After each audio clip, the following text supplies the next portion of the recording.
Well, welcome back to another Coffee and a Chat. Thought I'd share a little story with you from when I was in high school. So it was probably summer, and a friend of mine was actually living with us she lived with us for about a year. Well, her mom was out of the country, and so on this particular day, she and I and my younger brother, we were all three right about the same age. I was just 18 months between my younger brother and I think that this gal fell somewhere in between there. And so we used to get along and goof off and do some pretty crazy things sometimes. Not bad stuff, just silly stuff. So this one particular day, this girl and I, Tracy, we started chasing each other around, and we had grabbed a rolling pin and were being silly, and we'd knock each other down and try and roll each other with the rolling pin. Like, I don't know what we were thinking, but somehow we thought this was a great idea. And my brother jumped in when we started chasing each other back and forth, in and out the front door. And so he started, running with us, and we were just being crazy. And so, in our house, we had double front doors, and our house was built on an old riverbed, and it meant that our house moved a lot. And so my dad had car jacks all over the place underneath our house, so that because there were times when doors wouldn't open or shut, or windows, or whatever, and we had to kind of level up the house. And so my older brother would go under the house, and then my dad would be on top with a level in the house, and he'd be telling him to raise it, lower it, or whatever, until it was just so. Well, keeping that in mind, this one point we come running in the house, and I think my brother was the last one in. And so as we run through the front door, he slams the door behind us, and we were just opening the one side. Well, when he slammed that door, we heard a pop, and we all stopped, turned around just in time to watch the whole double front door just keep going until it fell out into the front yard. And then there was a huge hole standing there where there used to be a door, double door. So, of course, it was a loud crash. Everybody came running, and my dad came running, and he was not happy about what he saw. Now, my mom also came running in about the same time, and she saw what had happened, and she knew what we were doing, and so she figured out what had happened, and she tried not to. I know she tried not to, but she started laughing. And then I started laughing, and Tracy was laughing, and Brad was laughing, and everybody was thinking it was hysterical except my dad. And my older brother, I don't think he lived with us at the time. I think he'd already gotten married. And so my dad had to call him up to come over. They were going to have to jack up the front of the house to get the door to go back in and stay. And so it was quite an ordeal. And we could not stop laughing. And my dad did not think it was funny. And his day was spent trying to get a front door set again. Even my older brother, I think, thought it was funny when he came over and saw what happened. Because the way this house was always moving, it was bound to happen sooner or later. And it happened other times after that. That wasn't the only time it happened. But my dad did not see the humor in it. And the door got fixed. It got put in. Some things were changed. And eventually they took that double door out and just put in a single door with 2 glass windows on either side. And that seemed to work better. But anyway, that day we used to, because later on we did get my dad to laugh about it, I think like several years after the fact, because it was just so unbelievable. That door slammed shut, and instead of stopping like it was supposed to, everything just kept on going in slow motion out into the front yard. And it just was one of those things that just struck us as funny. My dad, love him dearly, and we would, whenever he'd get too serious about stuff, we would go, "Dad, remember the front door?" And then he'd know, okay, it's time to lighten up.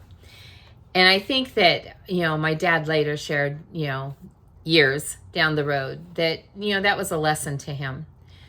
The event that took place was the same for all of us. I mean, we all witnessed the same thing, the front door falling out and into the front yard and then having to be put back.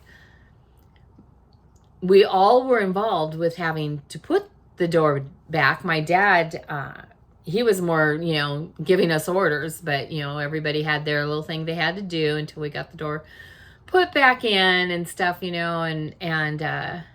so we all went through the experience together. And what made it different for each of us was our attitude.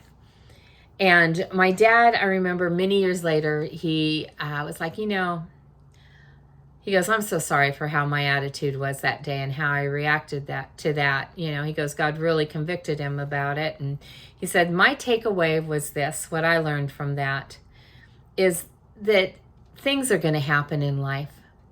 But if you take everything so seriously, there's not going to be any joy. It's just everything's going to be a big drama. And there's always going to be, everything will be a catastrophe. And it wasn't a catastrophe. Nothing other than the door had to be reset. Nothing was damaged. It didn't break anything. And, it was just one of those bizarre things that happened. And I guess it goes back to his mother and his grandmother.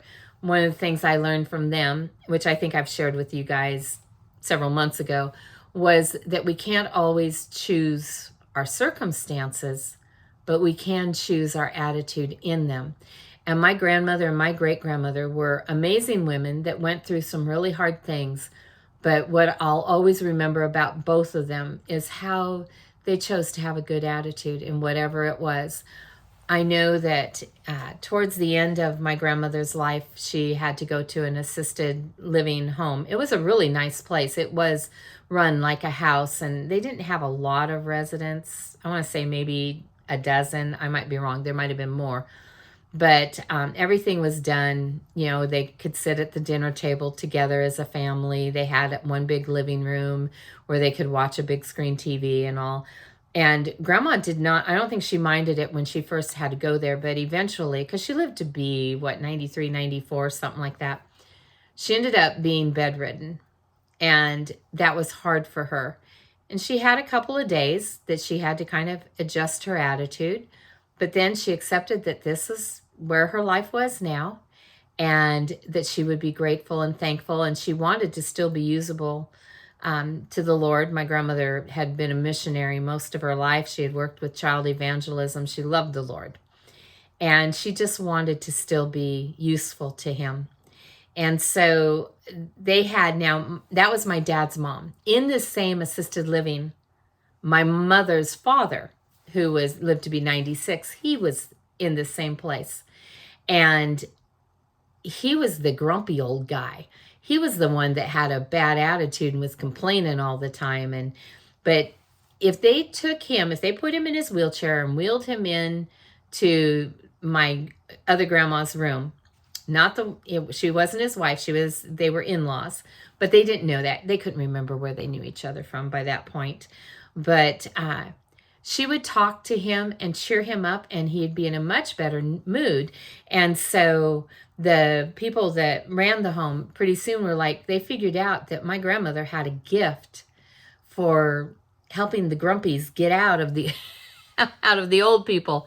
And so when they had somebody that needed an attitude adjustment, they just take them into Sienna and sit them in there and let her just talk to them for a little bit. And pretty soon they'd be in a good mood and things would be better. And so even up to her very last days, Grandma was usable to God. And that's what mattered to her. And so she had a good attitude. She could have had a bad attitude, but she chose to have a good attitude.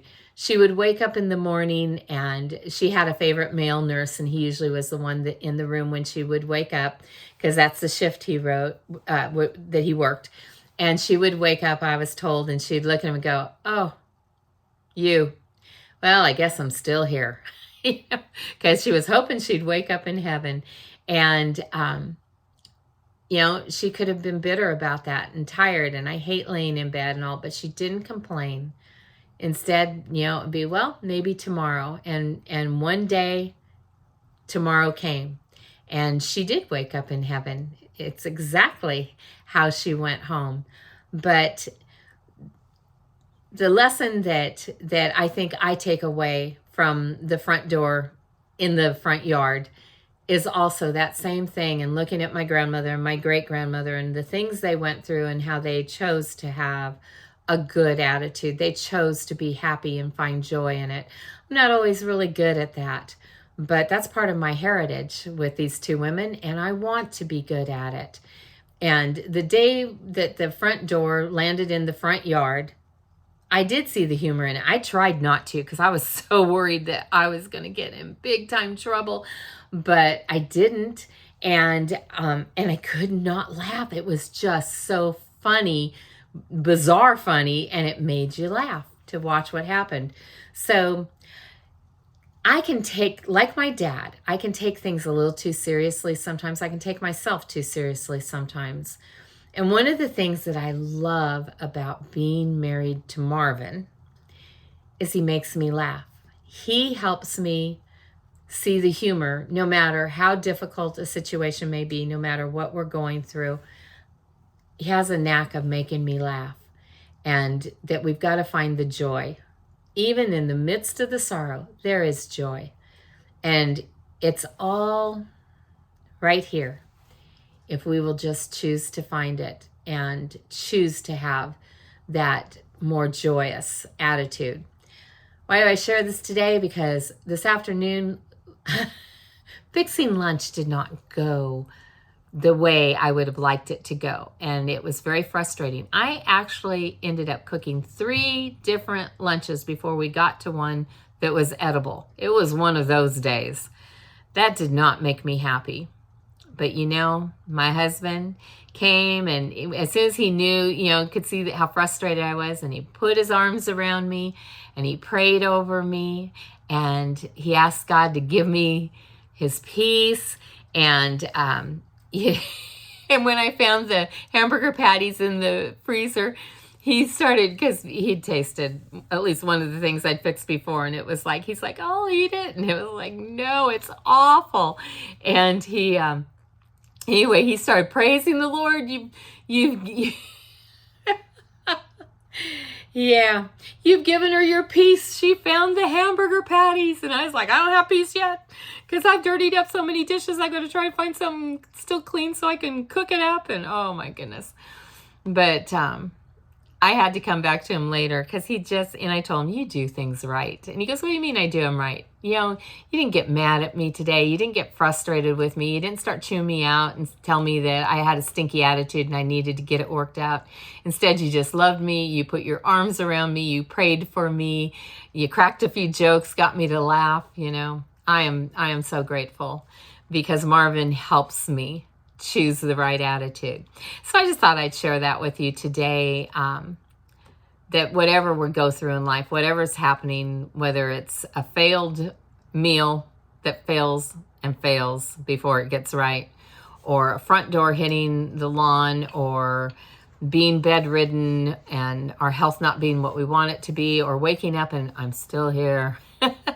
Oh, life hasn't changed. It's still the same. Whatever it is that you face, that you have the power within you to choose the right attitude in it and to have joy. All right. Well, my light's going out. You think that's it telling me, where did it go? Telling me it's time to call it quits, maybe. Oh, the lights go out.